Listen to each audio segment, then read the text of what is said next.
I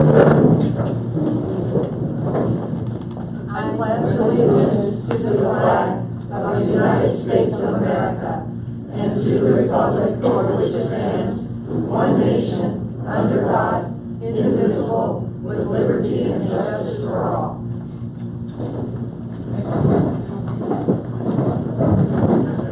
Do we have any city council members present? Hi, Joe. Welcome. Glad to have you. Any other county dignitaries that would like to be acknowledged? Hi, Jody. Thank you. And our chamber board members, would you please stand? I know we have some.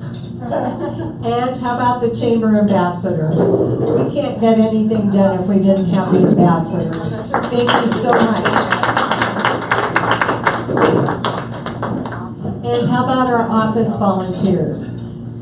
They're equally as important, if not more so, than our ambassadors. We wouldn't. Office volunteer.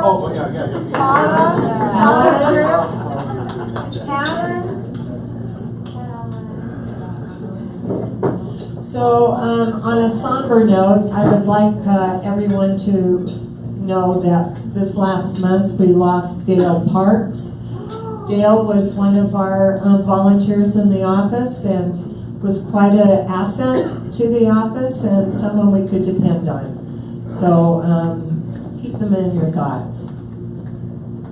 So moving on, I think I'll go ahead and go around the table. And if anyone has a brief message, please do so. We're under kind of a short time frame here today. So I appreciate it. Thank you. Did you have anything here? Have that at this table? If you run for the office, you can also stand up and introduce yourself. Yeah, I just want to give a plug for the Hometown Holidays Parade. We've had a lot of parades in Trinidad already this year, but the Parade of Lights is the best one of all. And it's going to be the Saturday after Thanksgiving. There's information over in the table there. So if you want to have a float in the parade, all the information you'll need is there. My former wife, Lori Jean Young, is kind of in charge, but I'm helping her out because I'm a caregiver for her too. So be sure you get a float in the Parade of Lights this year, and KJ is going to be involved too, so you know it's going to be dynamic.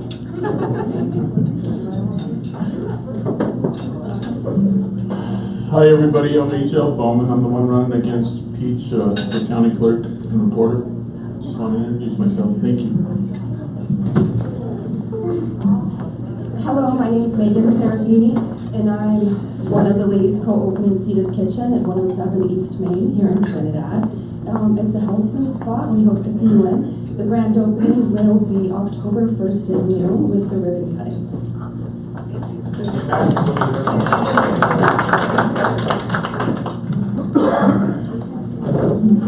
Tony Haas, County Commissioner candidate for District 3. Hi, good morning everyone. Felix Lopez, I'm running for County Commissioner, District 1. So please come out and tell your family to go out and register to vote. Go vote. I think Los Angeles County has a great opportunity in front of all of us, so I want to be your servant and public servant in the next 4 years. So please go out there if you have any questions. I also have some flyers on the back table, and I'm here for any personal questions that you might have. Thank you.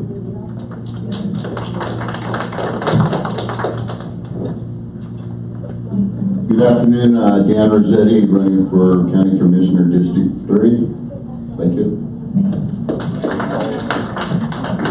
Hello, Los Alamos County Commissioner, District 1, Dean Moulter. Was appointed by the Governor in July of last year, and I'm seeking, if you will, reappointment by the great people of Los Alamos County. I would love to have your support. Thank you, and God bless you.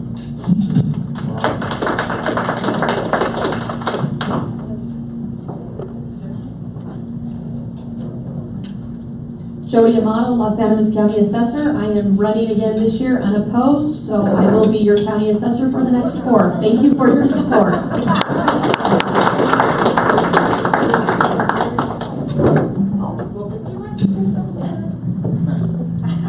20 minutes limit. Okay. No, I don't need this. So I'm representing the Chamber of Commerce Facebook page and website. And as usual, I always ask everybody to please put their events on the website. And especially, I like almost everybody's page in the community. And I harvest your events, and I'm asking you not to just say, hey, we're having canvassing conversations, but to actually make an event out of it. Because my newest celebrityness is I've been invited to broadcast a list of all of the Trinidad events on Enchanted Air, and it's every Tuesday at 12:30. And I'm reading off all of our events, and it's easiest for me to harvest that as an event already on our Facebook page or on our website. So I urge you to do both and to also turn into the radio. And if you know that I have not listed your event, please let me know. I've also taken listed them as a JPEG on the top of our Facebook page. The whole 3-page list, as far as I can go into December, is already listed as all written out, and you're welcome to copy those. Thank you for your time. Okay, on another note, I know I'm standing at the back of the room, but I wanted to take a minute to introduce you to Joel Erie. He is the new manager of Sodexo, the ones catering our luncheon. We'll be Joel with Sodexo, and I'll be the new general manager here at Trinidad State. We're going to be joining your community, and what a great community, huh? I like this place. We'll be coming in from Waco, Texas. So we are in the process of moving everything even as we speak. Thank you for choosing us to hold your luncheons with. And if anybody has any other receptions, breakfast, lunches, dinners, please feel free to contact me. Thank you. Joining all. Stay along with us. Joe is right. Thank you.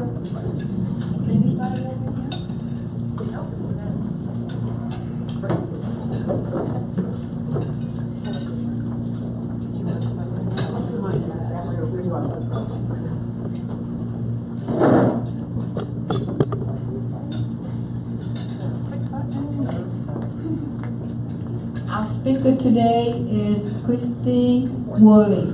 Believe it or not, her and I are related somehow.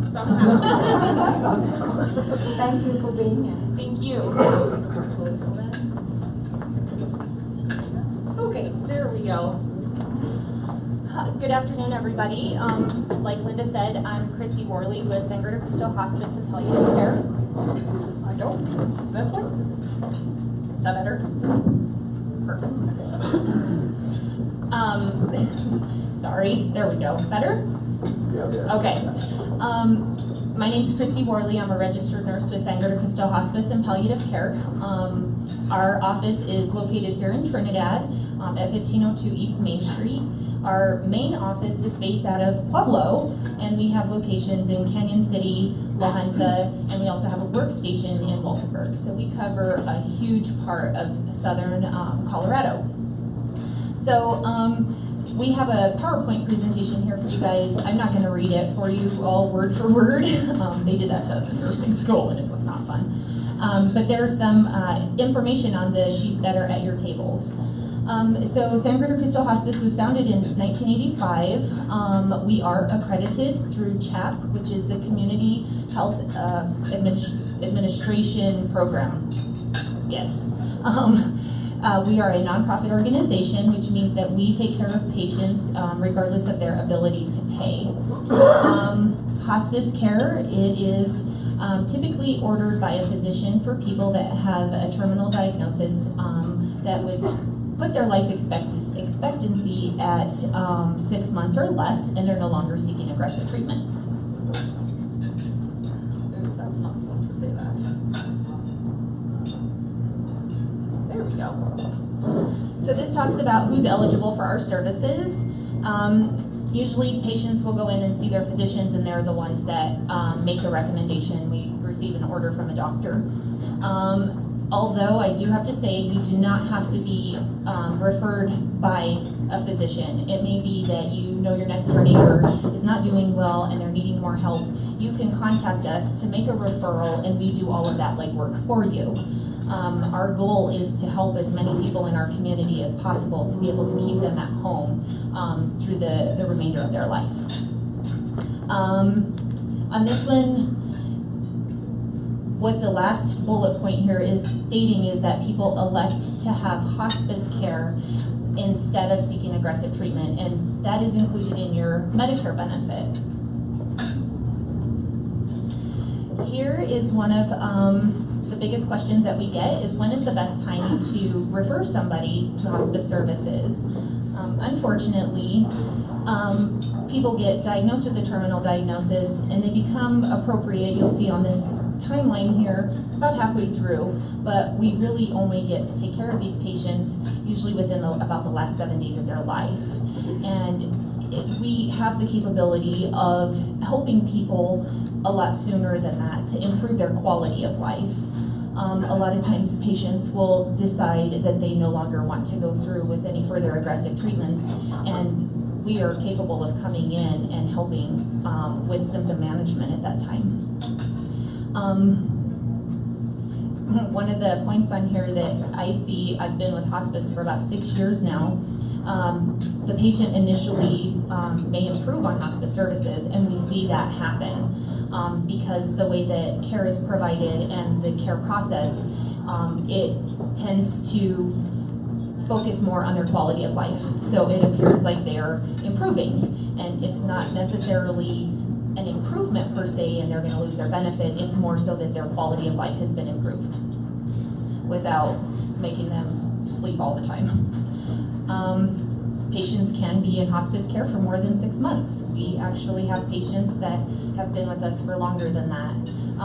The biggest part of that is that our hospice physician goes out and sees the patient at their home in order to say, hey, yeah, they're still declining and they're still benefiting from our services. And so we take care of that part of it. Patients don't have to go to the doctor to justify being on service. Our doctor comes to them. Hospice is paid for through most insurance companies, Medicare and Medicaid. Sangre de Cristo Hospice, again, is a nonprofit organization. Not all organizations are nonprofit. We are. We take care of patients regardless of their ability to pay. No one gets turned away. We figure it out. Medicare will still pay for you to go see your doctor as long as it's not related to your terminal diagnosis. People have a misconception that you are not able to go to the hospital if you fall and you can't seek treatment or diagnostics, and that's not the case. We are able to do that because people are still able to be cared for. So once a patient is on our services, who's their doctor? Well, they have the right to keep their physician, or they can elect to have our hospice physician, whose specialty is end-of-life care.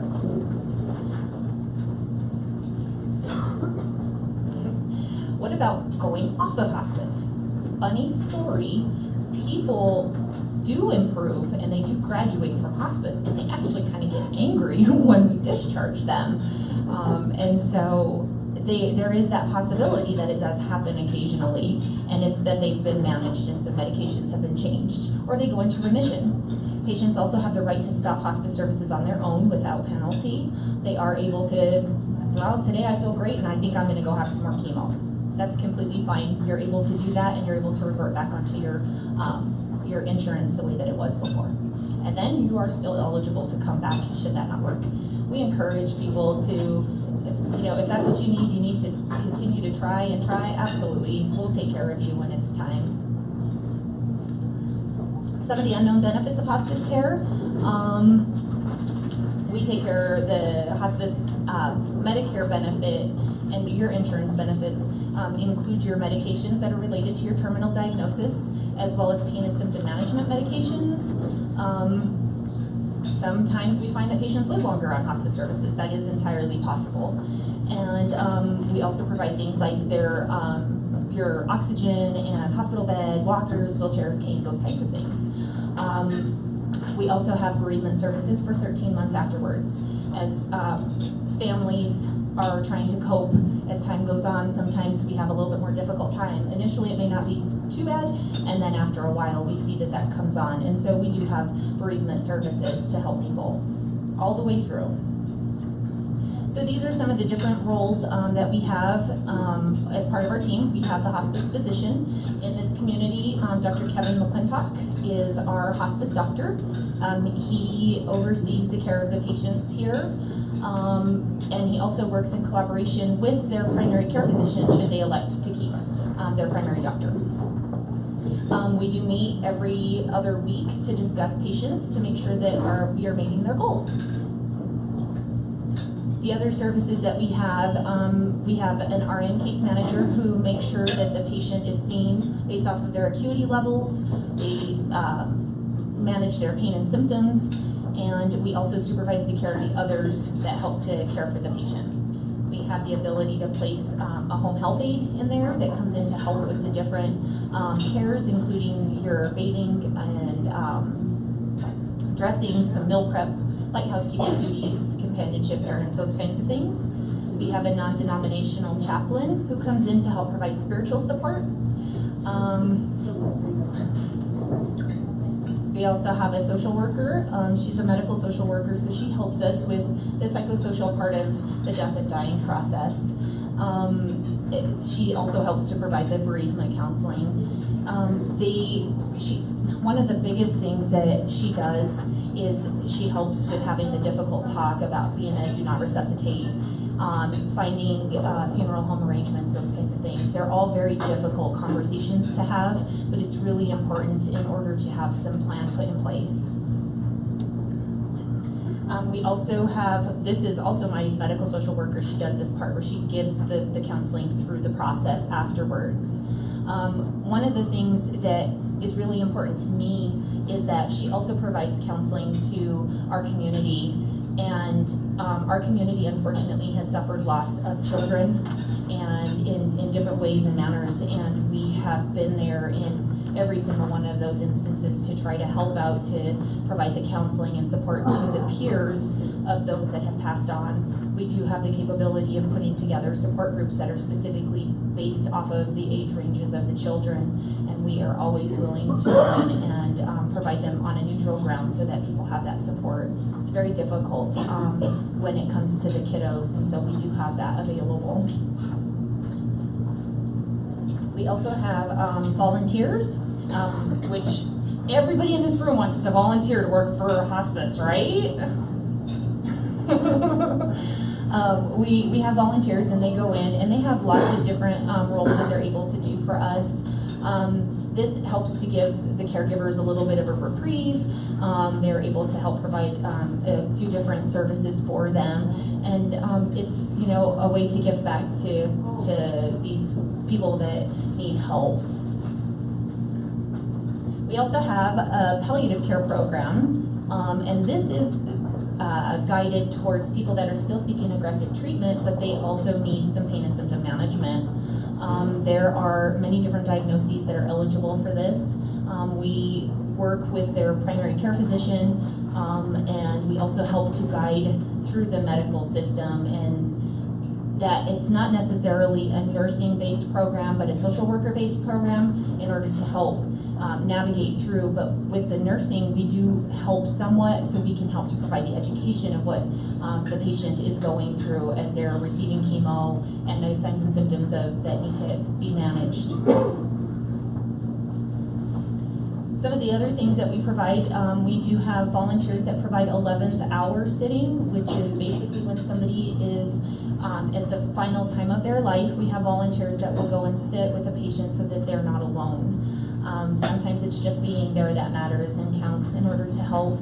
We have a music therapist who comes in and does music for our patients, as well as at some of our events. We do touch therapy with essential oils. We have a pet peace of mind program that helps. So a lot of times we have patients that have little doggies or, you know, cats that can't get to the groomer, and so we try to help out with that. We have a We Honor Veterans program. That is a very serious program for us. It is very important to us that we make sure that we honor our veterans that have served for our country.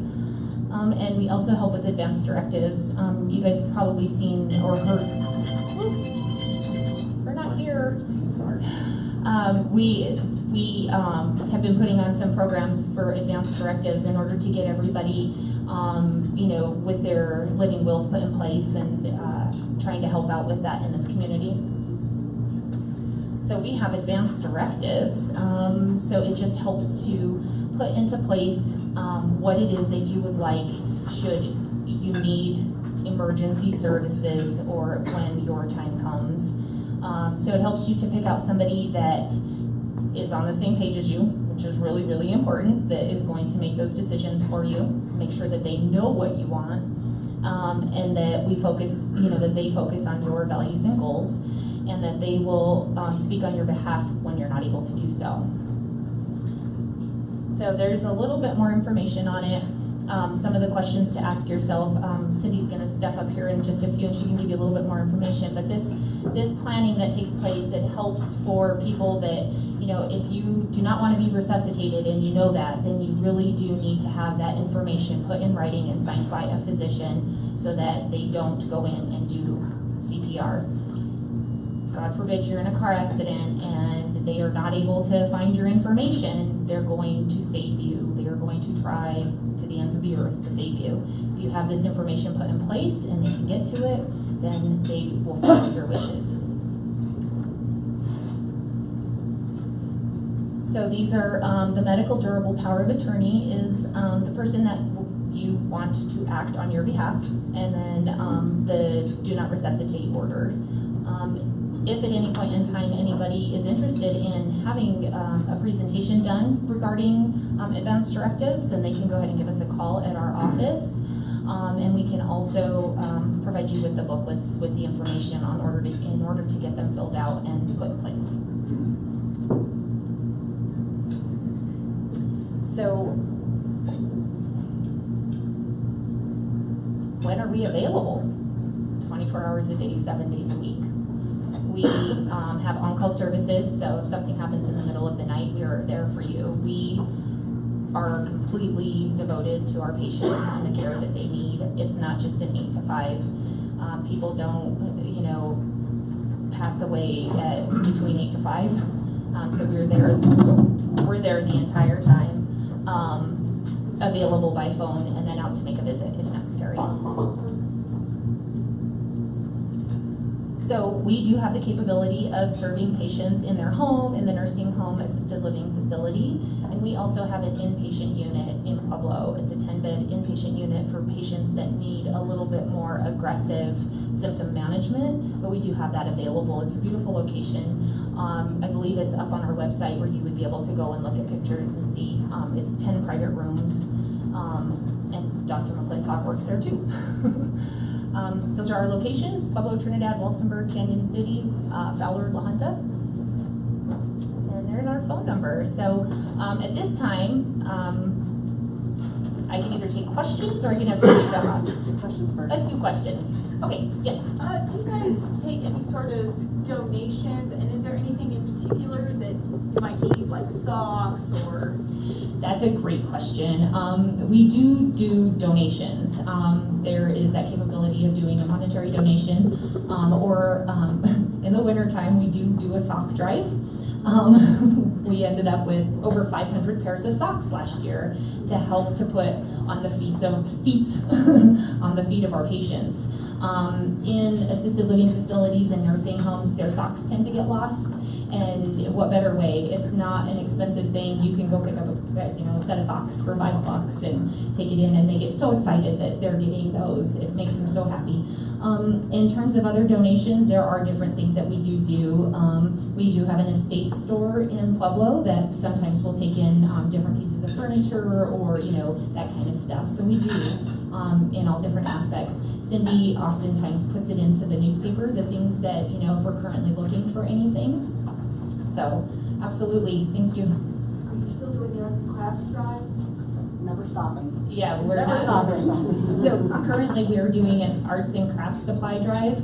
One of the things that we do is Cindy partners with different groups in the community, such as the Trinidad Youth Group, and we take in donated arts and crafts supplies in order to do different things that are then, the children are taught that they are making something for one of our hospice patients that, you know, might be homebound, and they understand that process, and then we turn around and we take them to our patients, and they get excited knowing that children made something for them and cared enough. So it's kind of a win-win situation for us that we're able to help out in both aspects. Do you take the children to visit some of the patients, or do you take like comfort dogs to visit some of the patients? As far as children going in to see the patients, due to HIPAA violations and those kinds of things, it just kind of depends. Sometimes when everybody is all on board and they have consent signed and such, then yes, they do. One of the greatest things that Cindy has going right now is her puppy power hour and her cats. We have partnered with Noah's Ark, and they have the capability and training to be able to check out some animals and take them into the facilities or into patients' homes, and they get so excited. We had a patient that all she wanted was to smell puppy breath one last time. And she had 10 dogs, but she wanted a puppy. And so Cindy was able to make that happen.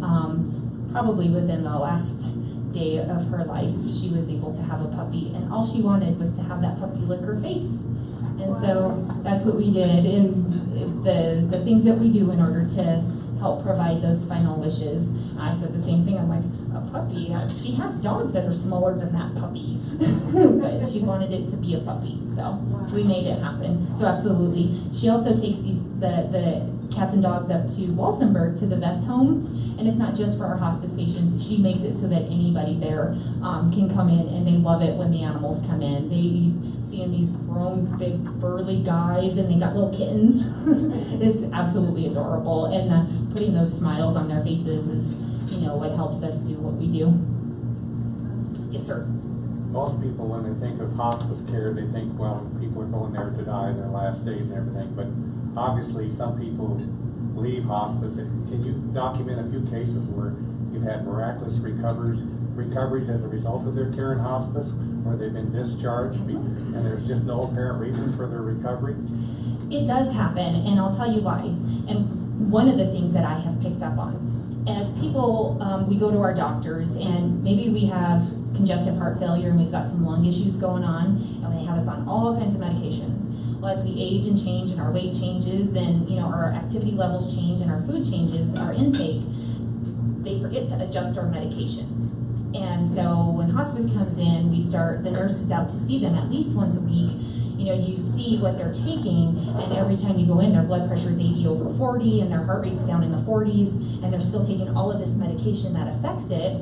The doctor starts titrating those medications off, and we see people almost like little wilted flowers kind of perk back up. And after they're remanaged again, if you will, you really do have to look at discharging them, because they could go on for another 10 years like that, and that's completely fine.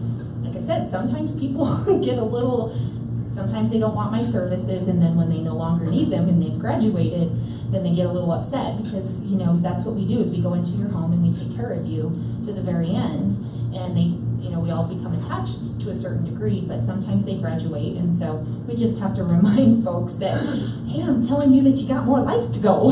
So, and then when you need me again, I'll come back. But yes, it does happen. You know, I went out and spoke with a family where the patient, potential patient, she had recently, over the last 6 months, lost 30 pounds.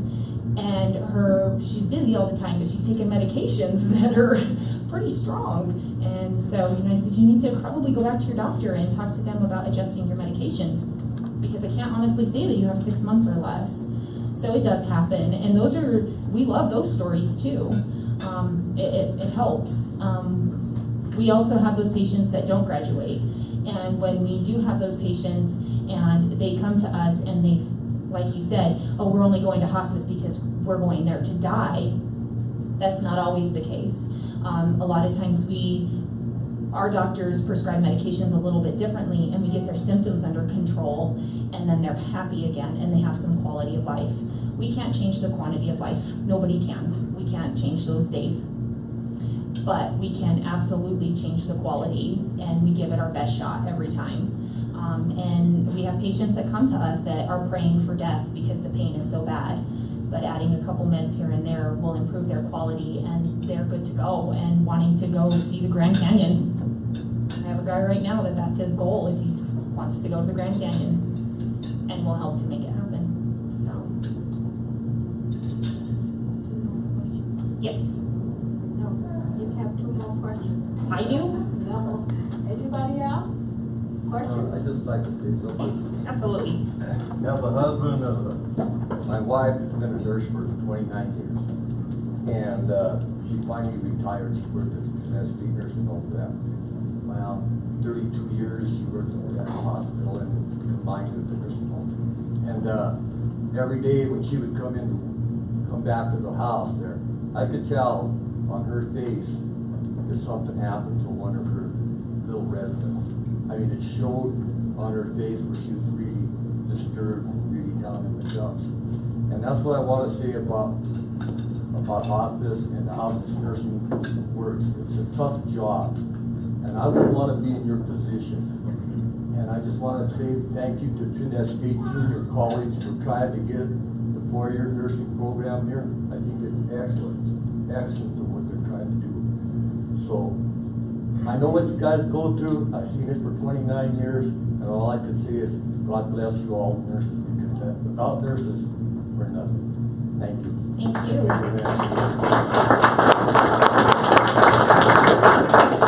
I will say one thing to that. People ask me all the time how I do my job. And I'll be honest, it is a very tough job. And I cry. I still cry.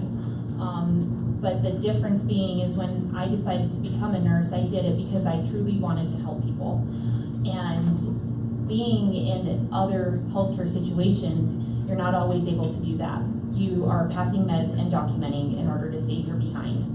And with hospice services, if I need to sit with somebody and explain what they're going through and it takes me 2 hours, then I can do that, and I can give them that piece of what they are going to experience. Every single person on this planet has that in common. We are all going to die. And to be able to give them that information and what to expect and to ease their fears, including it being painful, because that's what everybody says, is I don't want it to hurt. Being able to ease that and people being okay, that's where the job satisfaction comes in. Because regardless of me being there, their final destination has been written. All of ours has. But I can help to change that on the path to get there.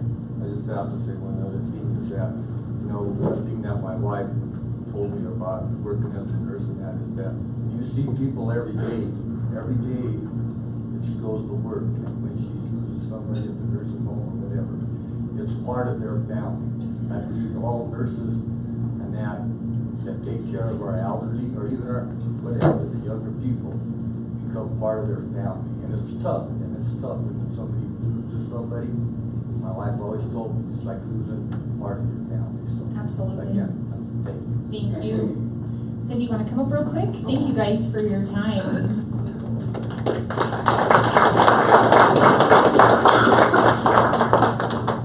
I just wanted to let everybody know we want to welcome you guys to our family, if at all possible. We're looking for volunteers. We have a volunteer training coming up at the end of October. It's not much that we ask for. Even an hour a month of your time would be helpful. You don't even have to go and see a patient. You can just make a meal at home. We have some of our patients that need to have some meals prepared for them. And a lot of our volunteers will make a meal and they'll put it in a plastic container and we freeze them and we bring them to our patients. We do some fun things too, like Christy mentioned, we go to the youth center and we work with those kids. We bring puppies out to the patients. That's so much fun. And we also do bingo. We look for some help. We go up to the VA and to the Legacy, and they need some help. They can't necessarily hear or see or they can't follow. So our volunteers sit with these guys and help them with bingo, and they love winning the prizes. And that's another thing that, as far as the volunteer, you guys giving donations, everything that we give for bingo prizes is a donation you guys have given to us, or Noah's Ark has let us go into the store and pick up some things. What kind of things? You know, the funniest thing is that the patients love stuffed animals. So any stuffed animals, any coloring books, strangely enough. Women like scarves and jewelry. I don't know, men are hard to please, but they also like socks and hats. Baseball caps are a big one that they seem Give them to toys to play with too. Yeah, so if you guys have anything you want to donate for bingo prizes, that's what we use.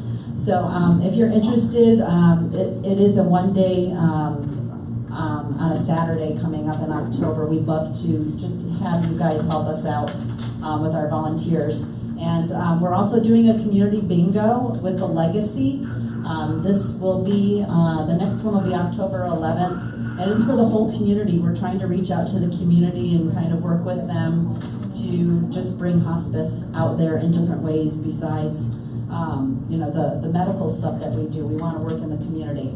The last thing I want to mention is that in December we'll be doing our reflection ceremony. It'll be at Mount Carmel, and this is for anyone in the community who has lost someone, and we do a ceremony to have a remembrance for them. It's a beautiful candlelight ceremony. We have the choir come, and the Walton Brothers will be there for this ceremony. So if anybody's interested, I've got some information on the side over there for you to pick up, or just feel free to come and talk to us afterwards. And it's also a good Christmas gift if you're looking for a Christmas gift for someone that's lost somebody. And we actually can do an ornament, and we can even engrave their name on it. My daughter lost her best friend at the age of 9, and I have ever since that's happened with 5. And every year we get an ornament in her name, and her name's on it. And my daughter has a Christmas tree that she adds. So it's a really nice touch, especially when you're like, how do you show that you love somebody that's going through a hard time? It's a very good Christmas gift, even if you can't make the ceremony. That's it. Thank you guys so much for giving us your time. Thank you, Christy, and thank you, Cindy, and thank you for all your staff that do wonderful work. And at this time, I would like to ask Mr. Ed Griego to come up. Ed is going to be our MC for the Meet the Candidate. So here you go, Ed. Let me tell you how I got the honor of being the moderator for the Meet the Candidates. I got a call a few days ago and I was recruited. The call came from Linda, who normally in one of those conversations, no doesn't happen. So that's where I'm at. I did assist with this a few years ago, so I've got a little bit of time between me and the last time I did it, so I think I'm going to be able to pull it off. But Meet the Candidates has been held by the Trinidad Los Angeles County Chamber of Commerce for I don't know how many decades now. At least I remember I got to sit in for one back in the early 80s, and so it goes back even further than that. But this year's scheduled event is going to be on October the 4th.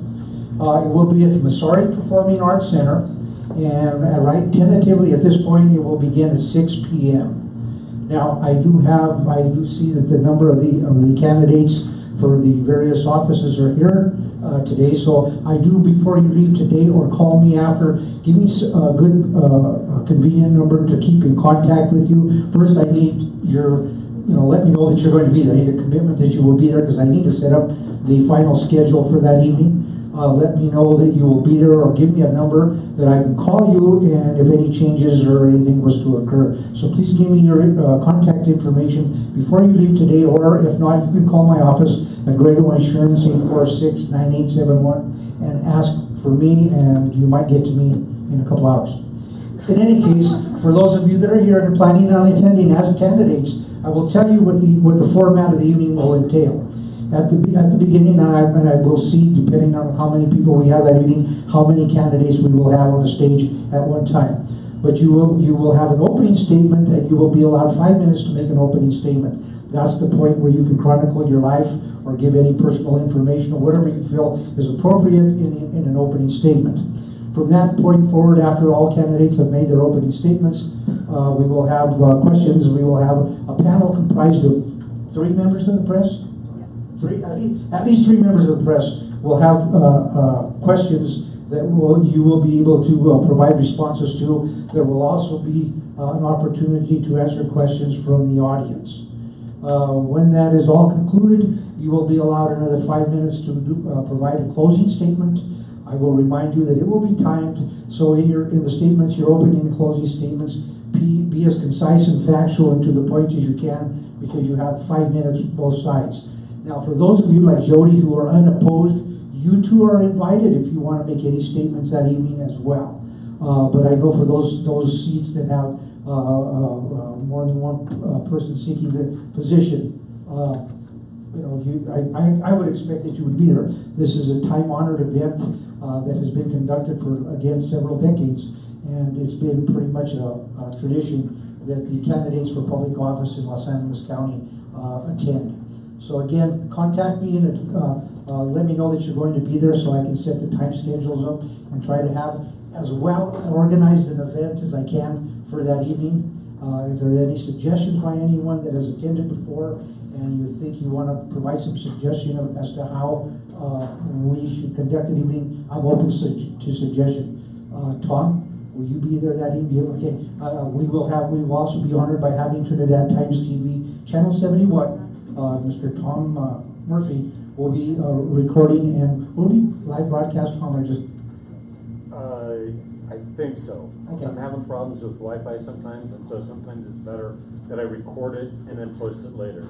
Okay. All right, thank you. We look forward to seeing you there. I look forward to seeing everybody else there. Candidates, again, I'd like to speak with you in advance of that date so that we can discuss any details and I can get the timing sequence in place. Thank you. Also, just a plug, the chamber ambassadors are going to be facilitating there, handing out programs, getting them questions from the crowd and everything. So we're going to be on duty as well. You'll be bouncers as well, right? Yes. Thank you so much. Thank you all of you for being here. So we're going to have a door prize now. Do you want to do the door prize? So just before we do the door prizes, I'd like to introduce to you a couple of new members. We have Megan Serafini with Sita's Kitchen. Nikki Howlett for Home Smart Preferred Realty. J.L. Wiswell for Dodgeton Creek Brewing. And Dixon Schaefer with Great Western State Supply. They're also a new member. So this last month we had several ribbon cuttings. We had one for Ike's Music on Main Street. Goal Academy, we held theirs on Commercial Street, right next to Phil Long Ford or Toyota. And then we also had Dodgeton Creek Brewing, and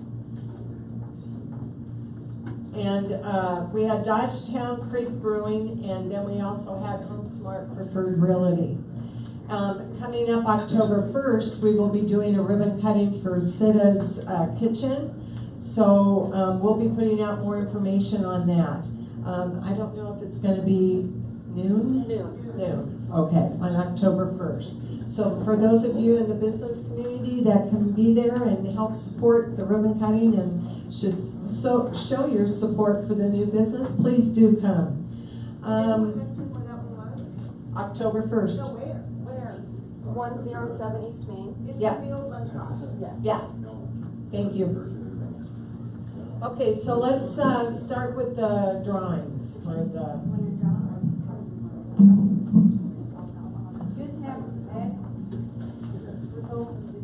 Okay.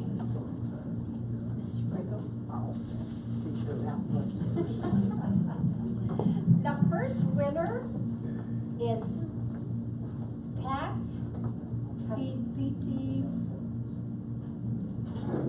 Matt Fuhrer. I wouldn't have guessed. Winner! Oh my here from Trinidad Correctional Facility.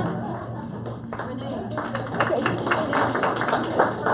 and this is a certificate from Team Make Sure you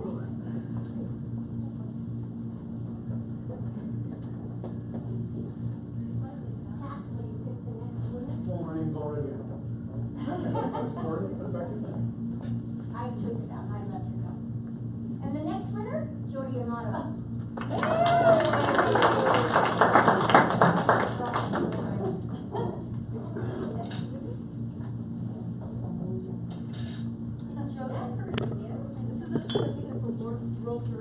Yay!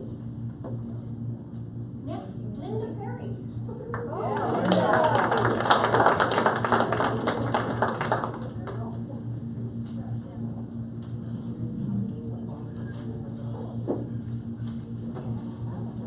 Oasis Moringa. Ooh, yes. And next, Brad Kirby.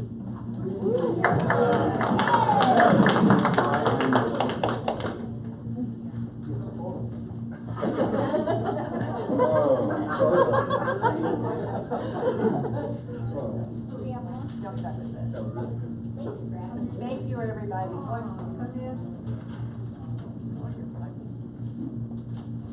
I wanted to give Jerry Jacobson a big hand. She is my vice president, and she been helping me quite a bit this year. And so is all our board of director and ambassador volunteer. As you know, for the last couple of years, it has been very hard for me. Go through a lot of different things in my difficult life. But I'm looking out and I just see that you're here to support the chamber. This is your chamber. Keep that in mind. This is your chamber. And the chamber is going to be 137 years. 38 this month, October the 31st.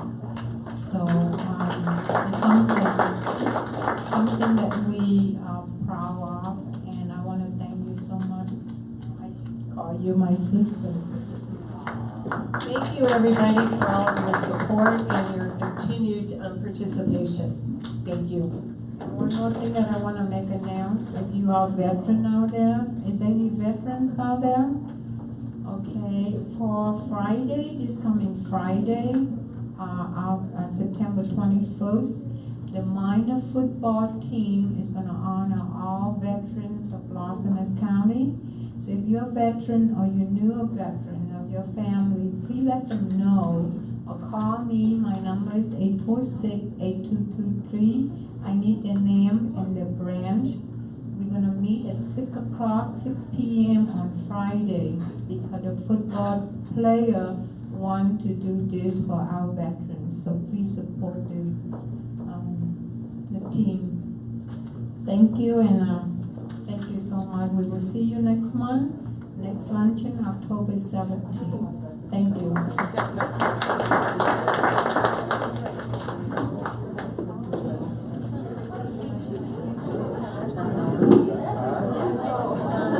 Yeah.